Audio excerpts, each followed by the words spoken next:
할렐루야. 사랑하는 믿었은 가족 여러분, 오늘도 이렇게 제3일 예배, 수요 예배에 함께 해주신 여러분 감사합니다.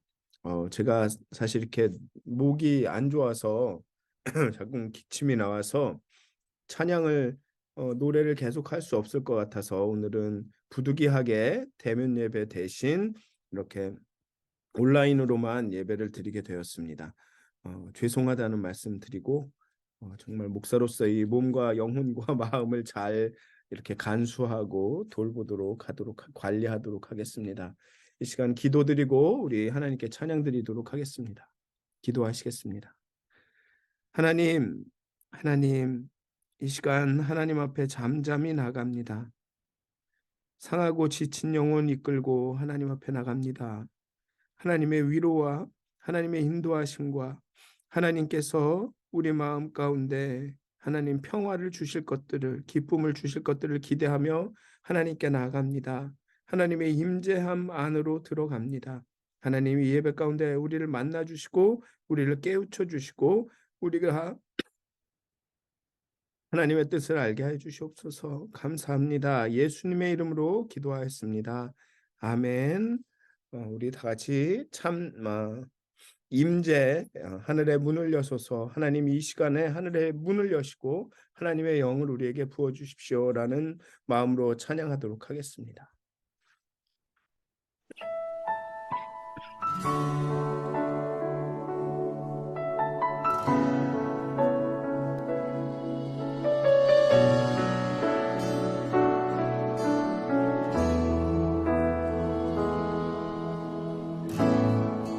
하늘의 문을 여소서. 이곳을 주목하소서. 주를 향한 노래가 꺼지지 않으니 하늘을 열고 보소서. 이곳에 임재하소서. 주님을 기다립니다. 기도의 향기가 하늘에 닿으니 주여 임재하여 주소서. 이곳에 오셔서 이곳에 오셔서 이곳에 앉으소서. 이곳에서 드리는 예배를 받으소서. 주님의 이름만이 오직 주의 이름만 이곳에 있습니다.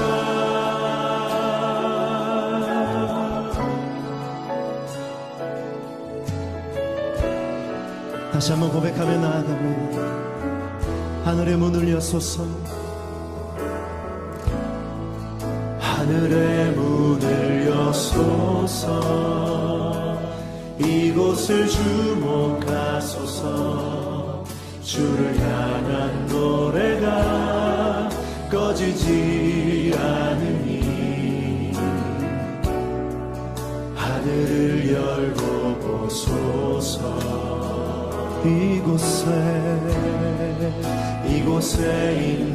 임재하소서. 주님을 기다립니다. 기도의 향기가 하늘에 닿으니 주여 임재하여 주소서.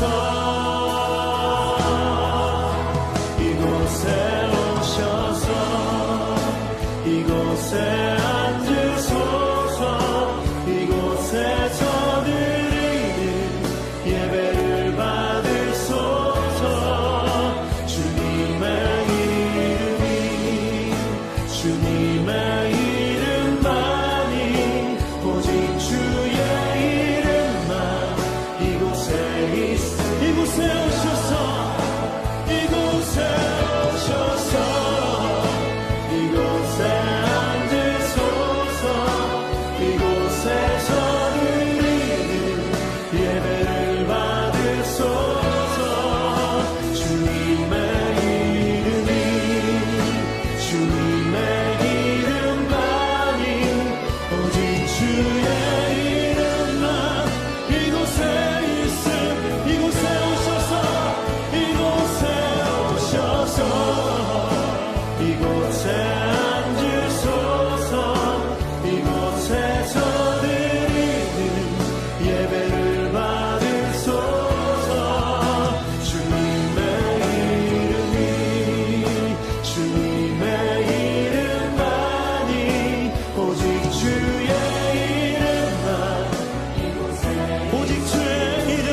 거룩하신 하나님 주께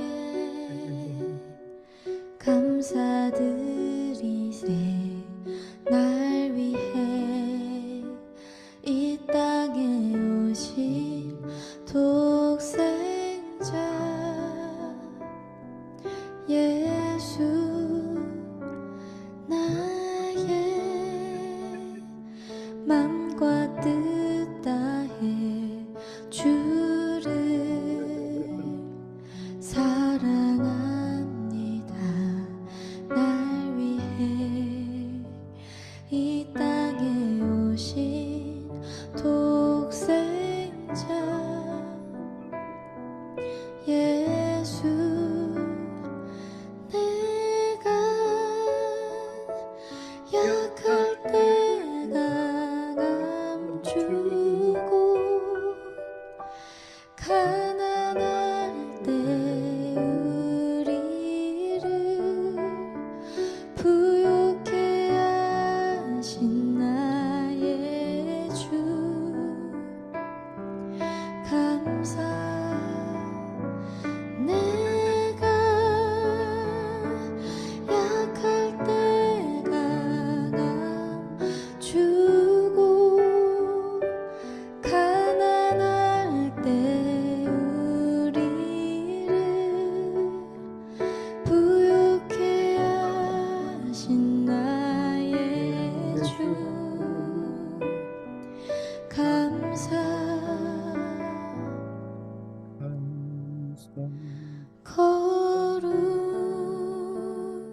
거룩하신 하나님 주께 감사드리세. 날 위해 이 땅에 오신 독생자 예수, 나의 맘과 뜻 다해 주를 사랑합니다. 날 위해 이 땅에 오신 독생자 예수, 내가 약할 때 강함 주고 가난할 때 우리를 부욕해 하신 나의 주, 감사. 내가 약할 때 강함 주고 가난할 때 우리를 부욕해 하신 나의 주, 감사. 내가 약할 때 강함 주고 가난할 때 우리를 부욕해 하신 나의 주, 감사. 감사.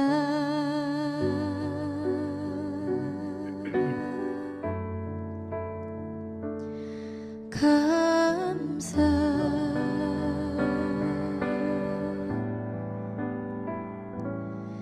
감사.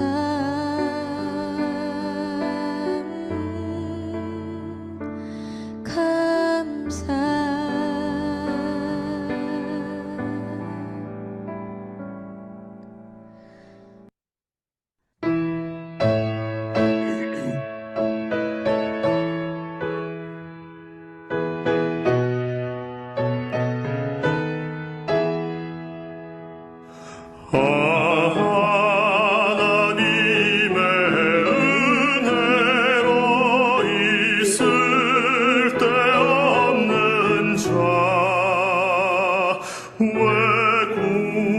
약속하여 주는지 난 알 수 없도다. 내가 믿고 또 의지함은 내 모든 형편하시는 주님 늘 보아주실 것을 나는 확실히 아네.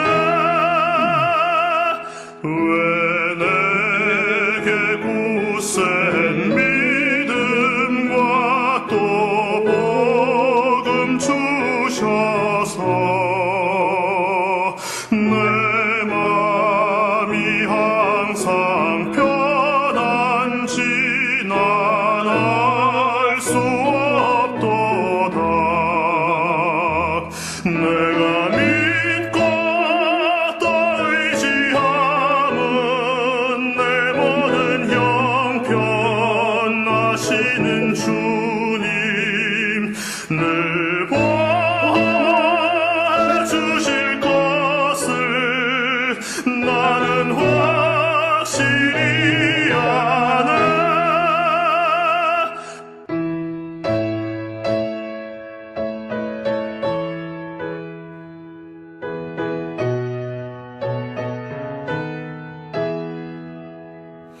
왜 내게 성령 주셔서 내 마음 감동해. 주 예수 믿게 하는지 난 알 수 없도다. 내가 믿고 또 의지함은 내 모든 형편하시는 주님 늘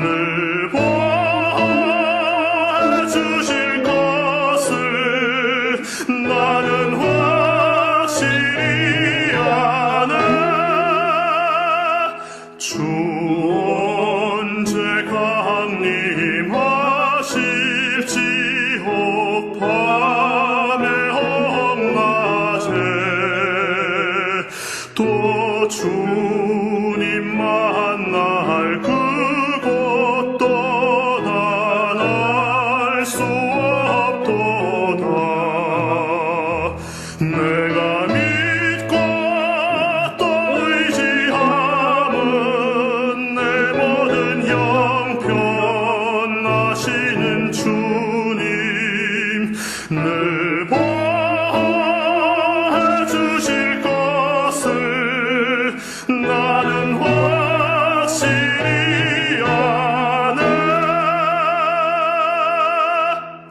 아네. 네, 오늘 함께 나누실 말씀은 이사야서 9장 2절에서 7절까지입니다. 여기 9장 6절으로 나왔는데 9장 2절에서 7절까지고요. 제목은 그의 이름은 기묘한 모사라라는 제목으로 말씀을 나누려고 합니다. 먼저 성경 봉독을 해드리겠습니다. 이사야 9장 2절에서 7절까지의 말씀 제가 봉독해드리도록 하겠습니다. 흥압에 행하던 백성이 큰 빛을 보고 사망의 그늘진 땅에 거주하던 자에게 빛이 비추도다. 주께서 이 나라를 창성하게 하시며 그 즐거움을 더하게 하셨으므로 추수하는 즐거움과 탈취물을 나눌 때의 즐거움같이 그들이 주 앞에서 즐거워하노니 이는 그들이 무겁게 맨 멍에와 그들의 어깨의 채찍과 그 압제자의 막대기를 주께서 꺾으시되 미디안의 날과 같이 하셨음이니이다. 어지러이 싸우는 군인들의 신과 피 묻은 겉옷이 불에 섭같이 살라지리니 이는 한 아기가 우리에게 낳고 한 아들을 우리에게 주신 바 되었는데 그의 어깨에는 정사를 메었고 그의 이름은 기묘자라 모사라 전능하신 하나님이라 영존하시는 아버지라 평강의 왕이라 할 것임이라. 그 정사와 평강의 더함이 무궁하며 또 다윗의 왕자와 그의 나라에 군림하여 그 나라를 굳게 세우고 지금 이후로 영원히 정의와 공의로 그것을 보존하실 것이라. 만군의 여호와의 열심히 이를 이루시리라. 아멘. 네. 오늘 본문을 보면 아기가 날 것인데 결국은 이 아기는 왕이다. 평화의 왕이다. 그리고 마지막 장 7절을 보면 정사와 평강의 더함이 무궁하며 다윗의 왕자와 그의 나라에 군림하여 그 나라를 굳게 세우고 지금 이후로 영원히 정의와 공의로 그것을 보존하실 것이라. 왕과 관련이 있죠. 왕. 오늘의 본문이 이 땅 위의 성전은 하나님의 임재를 상징합니다. 그것과 마찬가지로 이 광야에서나 가나안에서도 이 성전이 있다라는 것은 이 성막이 이스라엘과 함께 앉고 성전이 있다는 것은 바로 하나님께서 그들 가운데 거하시고 임재하시는 것을 상징합니다. 그것과 마찬가지로 오늘 평화의 왕이고 그 왕은 이 나라를 인애와 공의와 정의로 다스릴 것이다라는 말을 함으로써 인간 왕의 통치는 세상 임금의 다스림은 하나님의 왕으로서의 통치를 상징한다라는 것입니다. 다시 마지막 부분에 가면 다윗의 왕자와 그의 나라에 군림하여 그 정사와 평강의 더함이 그 통치가 다윗의 왕자와 그의 나라에 군림한다고 말하고 있습니다. 즉 왕의 통치는 여호와 하나님의 통치를 상징하는 것이죠. 그렇지만 처음부터 하나님이 왕을 원하신 것은 아니었습니다. 사실 이스라엘의 요구로 하나님을 왕을 세우시죠. 사실은 하나님이 이스라엘의 왕이셨습니다. 그 어떤 대리인이 필요하거나 대리로 통치할 누군가가 필요한 분이 아니셨습니다. 그러나 이스라엘은 주변 나라에 가나안에 들어가서 주변국들의 그런 왕의 제도를 보니까 와, 참 효율적이고 잘 다스리고 그렇구나. 그러니까 우리도 왕이 필요하다라고 왕을 요구합니다. 그래서 얻게 된 첫째 왕인 사울은 하나님의 마음에 합하지는 않았지만 다윗 왕, 그 다음의 왕인 다윗 왕은 하나님의 마음을 시원케 하십니다. 그래서 하나님은 다윗의 왕위가 오래될 것이라고 예언하십니다. 그리고 예언자나 선지자들은 계속해서 다윗의 왕위가 회복될 것이다 라는 말씀을 계속하죠. 그래서 이후 이스라엘은 다윗의 왕권이 회복될 것을 늘 기다리고 있었습니다. 다윗을 잇는 다윗의 혈통을 통해서 임금이 나와서 그대를 구해줄 것이라고 기대했습니다. 따라서 이사야 본문에 오늘의 언급된 이 아이의 정체성에 대해서는 이 아이가 누구냐에 대한 대한 것에 대해서 논란이 좀 있습니다. 어떤 사람은 이 아이가 이사야에 의해 기록된 메시아, 즉 종말에 임할 예언이라는 견해, 즉 재림할 예수를 이야기한다라는 견해, 그리고 포로기를 거친 후 다윗 가문의 후예인 통치자가 세워질 것에 대한 메시아 예언이라는 견해. 여기에서의 메시아는 종말적인 메시아가 아니라 어떤 왕으로서의 이 사람들을 정치적으로나 사회적으로 구원할 왕으로서의 메시아라는 것이죠. 그래서 남왕국 왕의 등극을 둘러싼 예언이라 여겨서 히스기야의 등극을 가리키는 예언이다라고 해석하는 사람들이 있었습니다. 즉 그 사람들은 아마 유대인 학자겠죠. 구약만 보는 사람들. 구약의 입장에서는 이 아기는 바로 히스기야였다라고 생각하는 견해. 아니면 좀 더 후기 요시야가 등극해서 그 예배의 개혁을 이룰 때 그 요시야의 등극을 예언한 그 본문이다, 예언이다라고 보는 견해가 있습니다. 근데 분명한 것은 이스라엘이 이 아이를, 이 메시아를 종말의 세상의 끝에 올 메시아로 생각하지 않았다라는 것은 분명합니다. 그리고 이 본문이 장차 임할 아주 먼 미래가 아닌 장차 아주 가까운 미래에 임할 매우 특별한 통치자의 시대를 알리고 있다라는 것은 분명합니다.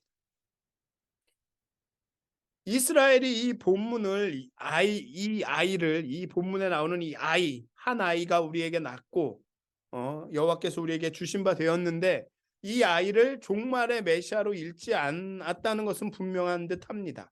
히스기야와 요시야가 왕위에 올랐을 때 이스라엘은 이 이사야의 예언이 성취되고 있다고 여겼을 것입니다. 이사야가 예언한 시기가 북왕국이 멸망하고 이제 남왕국이 이제 막 쇠퇴해 갈 그 시점이기 때문에 아마도 히스기야와 요시야가 나중에 나타났을 때, 이 유대 가운데 나타났을 때 아마 이스라엘의 예언이, 이사야의 예언이 성취되고 있다고 여겼을 것입니다. 이 이사야의 본문을 읽는 모든 이스라엘 사람들은 자신들이 죽기 전에 이 특별한 통치자가 그들에게 임할 것이라는 실제적인 기대를 품고 있었다는 것입니다. 그냥 먼 나중에, 맨 나중에 이 세상이 멸망할 때 그때 나타나겠구나라고 여긴 것이 아니라 자신의 시대, 임박한 미래, 이 한 아기가, 이 메시아가 우리에게 올 것이라는 실제적인 기대를 품고 있었다는 것이죠. 그렇기 때문에 히스기야 왕이나 요시야가 등극했을 때 저가 하나님께서 약속하신 그분인가, 예언한 그분인가, 이사야를 통해 예언한 그분인가 라는 그런 실제적인 기대를 품고 있었다는 것입니다. 6절 7절은 이 기대를 그대로 표현해주고 있죠. 그의 어깨에는 정사를 메었고 그의 이름은 기묘자라, 모사라, 전능하신 하나님이라, 영존하시는 아버지라, 평강의 왕이라 할 것임이라. 그 정사와 평강의 더함이 무궁하며 또 다윗의 왕자와 그의 나라에 군림하여 그 나라를 굳게 세우고 지금 이후로 영원히 정의와 공의로 그것을 보존하실 것이라. 만군의 여호와의 열심히 이를 이루시리라. 물론 히스기야와 요시야의 그런 개혁이나 그런 것들은 사람들이 많이 기대했지만, 히스기야와 요시야를 통해서 하나님의 그 뜻이 이루어지겠구나라고 기대를 했지만, 그 예언을 성취하는 듯 했지만, 이 지금 앞에 나온 정말 정사와 평강이 더하고 무궁하고 정의와 공의로 그 나라가 계속될 것을 기대했지만 결국은 실패로 돌아가죠. 실패로 끝납니다. 하지만 중요한 것은 그 기대는 사라지지 않았다라는 것입니다. 장차 임할 여호와의 통치에 대한 기대를 품고 이 이스라엘은 수백 년을 살아갑니다. 마카비라는 사람이 그 패밀리가 나와서 그 적군들을 자신의 이 유대 땅에서 몰아냈을 때, 그때도 이 예언이 성취되는구나 라는 그 기대를 계속했다는 거죠. 세대마다 다윗의 위에 앉아서 하나님의 통치를 행할 인물에 대한 기대는 모든 세대마다 존재했고, 당대의 기대가 무너지면 다음 세대 혹은 더 많이 나아가 끝날에는 반드시 이것이 이루어질 것이다 라고 기대했다는 것입니다. 이 종말론적 소망은 처음부터 종말에 성취되는 것으로 주어진 것이 아닙니다. 항상 임박한 앞날에 이루어질 것으로 주어졌습니다. 근데 그렇게 생각을 쭉 하다 보면 결국에는 종말에는 이루어지겠지, 이 세상이 끝나기 전에는 이루어질 거야 라는 그 소망이 됐다는 것이죠. 그러니까 이스라엘은 그 기대가 무너졌어도 그 소망을 놓지 않았다는 것입니다. 우리는 기대가 무너지면 하나님이 거짓말했나 보네, 하나님 예언 이거 아무것도 아닌가 보네라고 그냥 포기한 것이 아니라 이 히스기야가 아닌가 보다, 그럼 다른 아이를 통해, 다른 메시아를 통해, 다른 왕을 통해 하나님의 통치를 이루시겠구나, 하나님의 나라를 이루시겠구나라는 기대를 놓지 않았다라는 것이죠. 한 아기가 우리에게 날 것이다, 한 아들을 주실 것이다, 이 말을 끝까지 신뢰하고 기대했다는 것입니다. 그런데 재밌는 것은 이렇게 이야기합니다. 이는 한 아기가 우리에게 낳고 한 아들을 주신 바 되었는데 라고 말합니다. 한 아기가 우리에게 날 것이다, 한 아들을 주실 것이다 라고 말하는 게 아닙니다. 한 아기가 우리에게 낳고 한 아들을 주신 바 되었는데, 이미 이루어진 일이라는 것입니다. 이미 이루어졌는데 그것이 임박한 장래에 나타날 것이다라는 것입니다.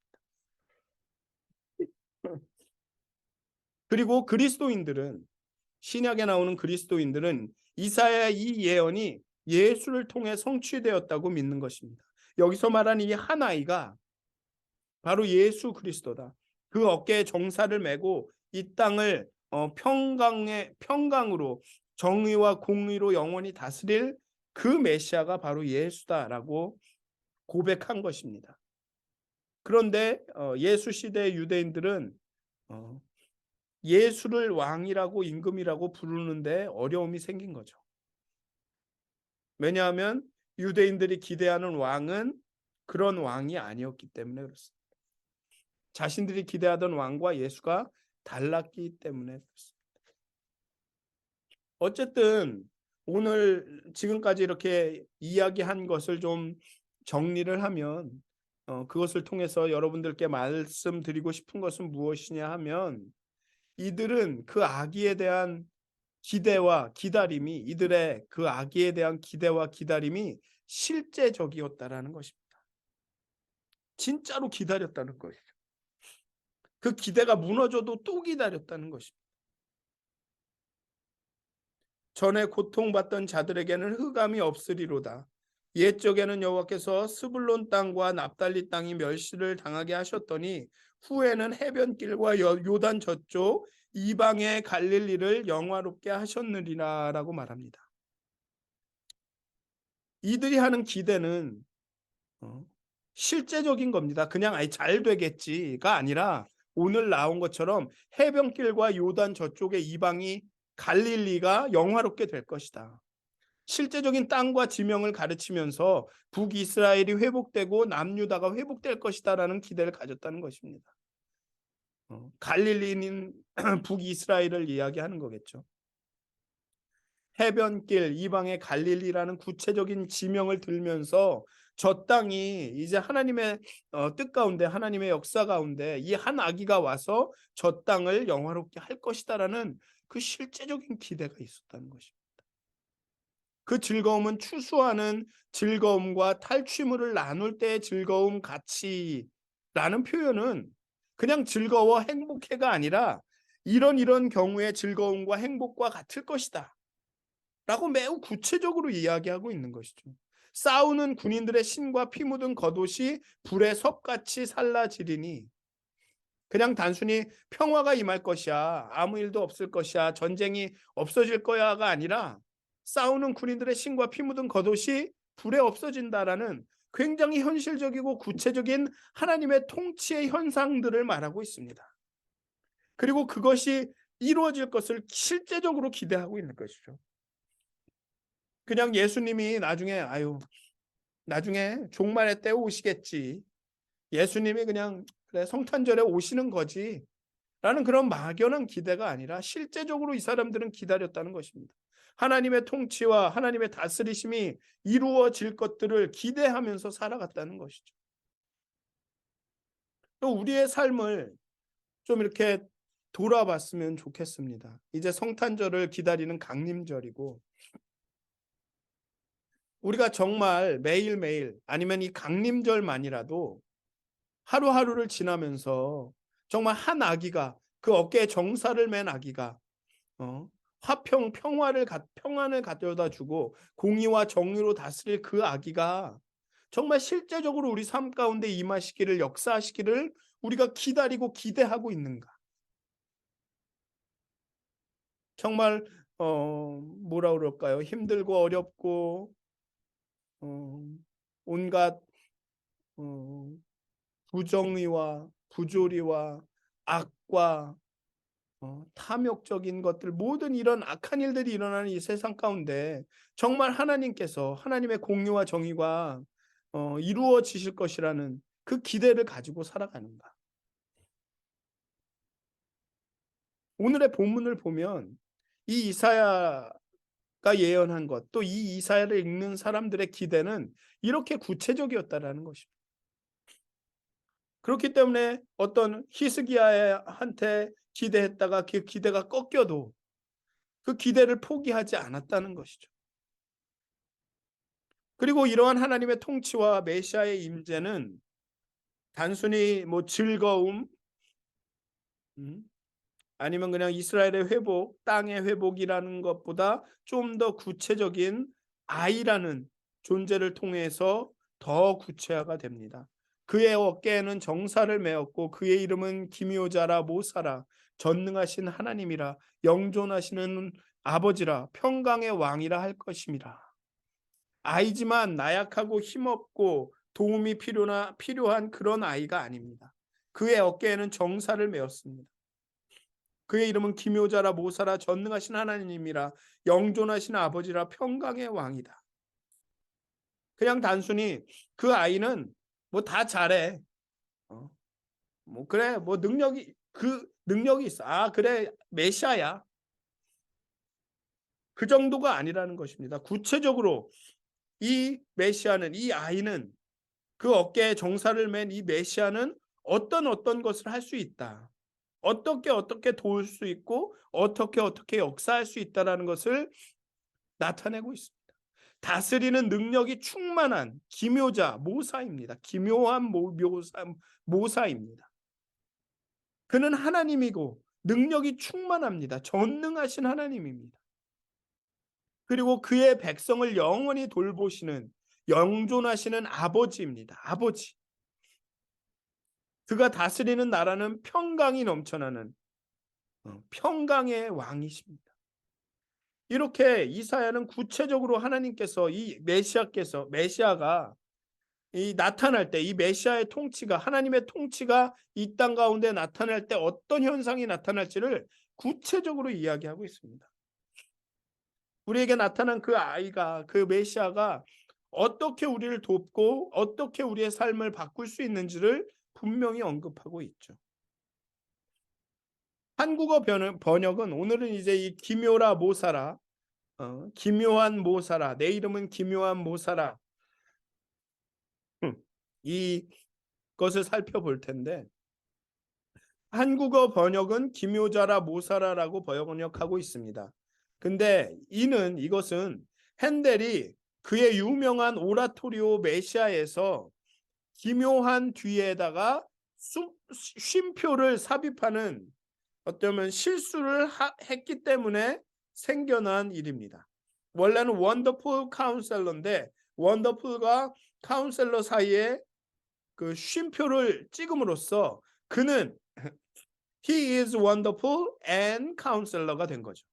그래서 원더풀한 사람이고 카운셀러다 라가 된 것입니다.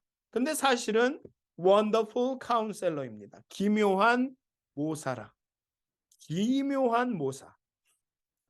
그의 이름은 기묘한 모사입니다. 또 우리가 카운셀러 이럴 때 많이 흔히 생각하는 것은 상담가라고 생각을 하죠. 우리가 문제를 가지고 찾아가면 이렇게 잘 상담해주고 잘 우리 얘기를 들어주고 그런 존재라고 생각하기도 합니다. 카운셀러이기 때문에. 그래서 저는 어렸을 때는 저도 그렇게 알고 있었던 것 같아요. 여기에서 카운셀러가 그런 카운셀러다. 그러니까 상담가다. 상담자처럼 우리가 기도하면서 이렇게 다 알려주시면 잘 들어주신다. 이렇게 배웠던 것 같습니다. 그런데 여기서 카운셀러는 여러분들 중세를 다룬 드라마나 영화를 좋아하시는지는 잘 모르겠는데 그때 보면 왕의 옆에서 왕에게 조언을 하고 나라를 다스리는 계획을 하는 이 인물입니다. 직장으로 따지면 기획조정실 실장 그런 역할을 하는 거죠. 그게 모사, 카운셀러입니다. 모사는 통치의 실행, 즉 관리하고 계획하고 정책을 실행에 옮기는 능력을 가르칩니다. 내가 모사가 있다, 나는 모사다 했을 때 나는 국가의 전체를 계획하고 실행하고 관리하는 정책을 실천으로 옮기는 능력을 가진 사람이다라는 뜻이라는 거죠. 기묘한이라는 단어는 명사인 모사를 수식하는 단어인데 이는 하나님의 새로운 대리인인 이 통치자, 이 모사는 특별한 선견 지명과 지혜를 가지고 계획을 세우게 될 것이라는 점을 암시합니다. 기묘한이라는 것은 wonderful은 그냥 그래 훌륭해 좋아 정도가 아니라 기묘한이라는 것은 이 통치자 왕의 계획과 정책이 일반적인 정치적 능력과 관행이나 관습을 모두 뛰어넘는 아주 놀라운, 즉 아주 특별한 성질의 것이라는 것을 말해줍니다. 카운셀러는 카운셀러인데 그냥 일반적인 카운셀러가 아니라 원더풀, 기존의 생각과 기존의 어떤 일반적인 그런 능력을 뛰어넘는 그런 모사라는 것이죠. 이 왕은, 이 하나님의 통치자는, 이 메시아는 우리의 삶을 이끌어갈 놀라운 방법과 계획으로 우리의 삶을 인도할 능력이 충분하다는 것입니다. 그런 차원에서는 또 뭐 상담가라고 번역을 해도 뭐 큰 문제는 없을 것 같습니다. 우리에게 조언을 해주고 우리의 삶을 계획하고 우리의 삶을 통해서 하나님의 계획을 이렇게 실천해 나가는, 하나님의 정책을 살아나가는데 도움을 주기에 충분한 능력이 있다는 것이죠. 그런데 거기에서의 함정은 무엇이냐 하면 이분이 기묘하다라는 것입니다. 원더풀, 기묘한 자라는 것입니다. 기묘한 모사라는 거죠. 일반적인 충고를 해주지 않는다는 것입니다. 우리가 기대하는, 우리가 누군가의 상담을 받을 때 사실은 우리 마음속에는 그 사람이 이런 말을 해줬으면 좋겠다, 이렇게 이야기해 줬으면 좋겠다라는 기대들이 다 있습니다. 그런데 우리가 모시고 있는, 우리가 하나님께서 우리에게 주신 이 상담가는, 이 카운셀러는 그렇게 일반적인 우리가 듣고 싶어하는 그런 말을, 그런 충고를, 그런 계획을 주는 분이 아니라 우리가 들어야만 하는, 하나님이 우리에게 원하시는 그 충고와 어떤 지도와 인도하심을 준다라는 것이죠. 죄송합니다. 기묘한 모사로서 예수님은 그 한 아기는 지혜로우셨습니다. 이제 우리에게 주어질 그 한 아기, 그 왕은 지혜로운 계획을 세울 것이고 관습과 가정들을 뛰어넘어 꿰뚫어보는 능력이 있는 분일 것입니다. 세상이 어떻게 작동하며 정책들이 어떤 결과를 가져올 것인지를 분별할 수 있습니다. 사람들은 안식일이 되어 회당에서 가르치시니 많은 사람들이 듣고 놀라 이르되 이 사람이 어디서 이런 것을 얻었느냐? 이 사람이 받은 지혜와 그 손으로 이루어지는 이런 권능이 어찌 됨이냐라고 말하고 있습니다. 또 기묘한 모사로서 예수님은 탁월하신 분입니다. 일을 하면 그냥 하는 것에, 그 일을 하는 것에 의미를 두는 그런 분이 아니라 끝내주게 완벽하게 하신다라는 것입니다. 이 탁월성 또한 인류의 기준 안에서 탁월한 것이 아닙니다. 일반적인 모든 가정을, 인간적인 인류 가정을 뛰어넘는 탁월함입니다. 모든 사람이 예수님의 가르침과 율법의 해석을 들으며 놀랍게 여기게 되죠. 창세기 18장 14절에서 여호와께 능하지 못한 일이 있겠느냐라고 말하실 때 이 능하다라는 단어와 기묘한 모사에서 이 기묘한이라는 이 단어가 같은 단어입니다. 예수님의 가르침은 관습과 전통을 따르게 되면 불가능하다라고 여겨지는 것들을 가능하게 합니다. 선한 사마리아의 이야기, 선한 사마리아인의 이야기, 그 당시의 관습과 그 사마리아인과 유대인 사이의 그 관계를 생각한다면 저런 일들은, 선한 사마리아인의 그 이야기는 이루어질 수 없는 것이죠. 또 두 아들의 이야기, 그때의 문화를 생각한다면 아들이 아버지에게 내가 나중에 유산으로 받을 걸 달라고 떠나는 것도 불효고, 또 그렇게 돌아온 아들을 그렇게 환영하며 받아주는 것도 아주 그 기존의, 그 당시에 사람들이 생각하는 것과는 너무나도 다른 것이었죠. 늦게 와도 동일한 임금을 받는 이야기, 아주 너무나도 많은 이야기들이 그냥 예수님이 가르쳐셨던 많은 것들이 기존의 관습과 전통을 따르면 불가능했던 것들, 그런 것들을 가능하게 하는 이야기들이었습니다. 그렇기 때문에 예수님의 가르침은 늘 기존 질서를 위협하셨죠. 기묘한 모사는 항상 정상적인 가정을 뒤집으셨습니다. 산상수훈의 팔복이 그 대표적인 예이죠. 우리가 흔히 복이라고 여기던 모든 관습적인 개념을 뒤집으십니다. 다스리고 통치하는 것이 어떤 것인지에 대한 개념도 완전히 바꾸시죠. 어찌 보면 기묘한 모사라는 그 이사야의 그 예언에 가장 합한 분이 예수님일 것입니다. 사람들은 왕을 원했죠. 그냥 탁월하게, 그냥 적당히 잘 이 나라를 다스릴 그럴 왕을 기대했지만 예수님만이 어쩌면 기묘한 모사라는 그 이름에 걸맞는 그런 사역을 하셨다는 것입니다. 기묘한 모사로서 이 땅의 기존의 질서를 뒤집으시고 하나님 나라의 새로운, 우리가 이해할 수 없지만 정말 하나님께서 주신 그 하나님의 가르침을 우리에게 가르쳐 줬다는 것입니다. 그렇게 우리를 새로운 길로, 새로운 삶의 길로, 신앙의 길로 인도하시는 분이 예수님이라는 것이죠. 그는 기묘한 모사라는 것입니다. 지혜롭고 탁월하시고 이 세상이 이해할 수 없고 생각해 보지도 못한 방식으로 우리를 가르치시고 인도하시고 옆에서 도와주시고 계획해 주시고 그 계획을 실행에 옮겨 주신다는 것입니다. 사랑하는 믿었은 가족 여러분, 우리는 예수님의 탄생을 기다립니다. 그런데 예수님의 탄생이 그냥 굉장히 추상적이고 아니면 우리가 늘 매일 해오던 그냥 그래 주일날 성탄절날 모여 예배드리고 뭐 이 정도가 아니라, 그런 습관적인 것이 아니라 그 기다림이 좀 더 실제적이었으면 좋겠습니다. 오늘 이사야의 이 본문을 읽으면서 이 유대인들이, 이스라엘 백성들이 가졌던, 그래 우리를 이 흑암에서, 이 어두움에서, 이 압제와 고통에서 구원해내실 왕, 그 한 아이가 우리에게 날 거야라는 그런 실제적인 기대감이 우리 안에 있었으면 좋겠습니다.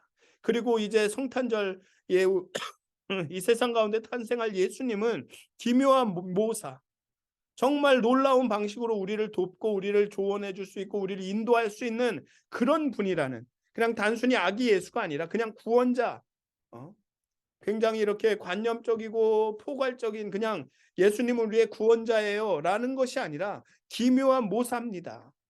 이 세상이 이해할 수 없는 이 세상의 기존의 개념과 관점을, 그런 것들을 뛰어넘는 탁월하게 능력 있게 그런 조언을 주고 우리를 인도하실 수 있는 그런 분이라는, 그런 분이 이제 25일 성탄절에 이 땅 가운데 임하신다라는 그런 실제적인 기대를 갖고 이 강림절을 지내셨으면 좋겠습니다.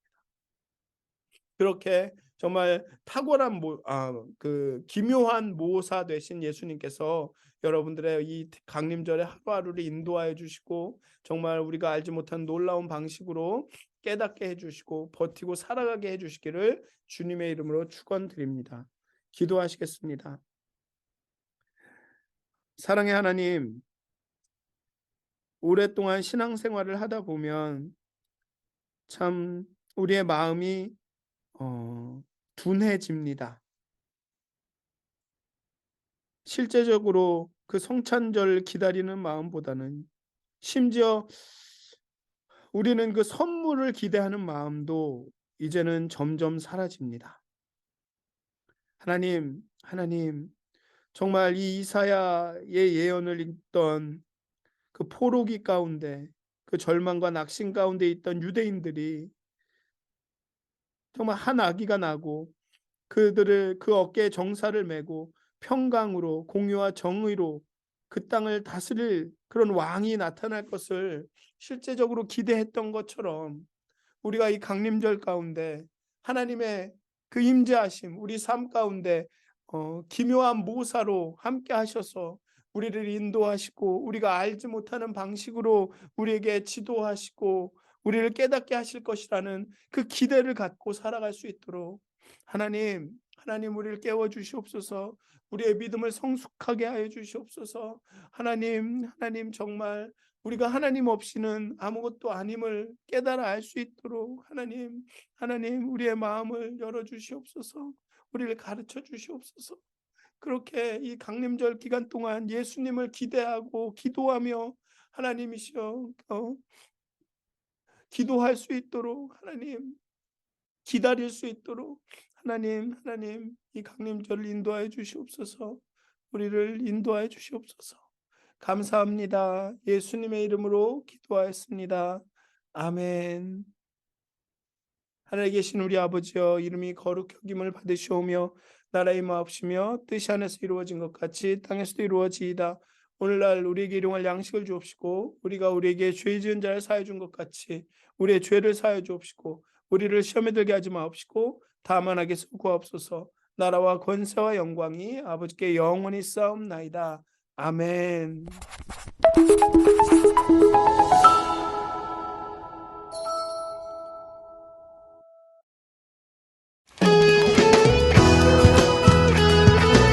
지금도 살아서 우리의 삶 가운데 역사하시는 주님, 우리가 기대하고 기도하며 주님만을 기다립니다.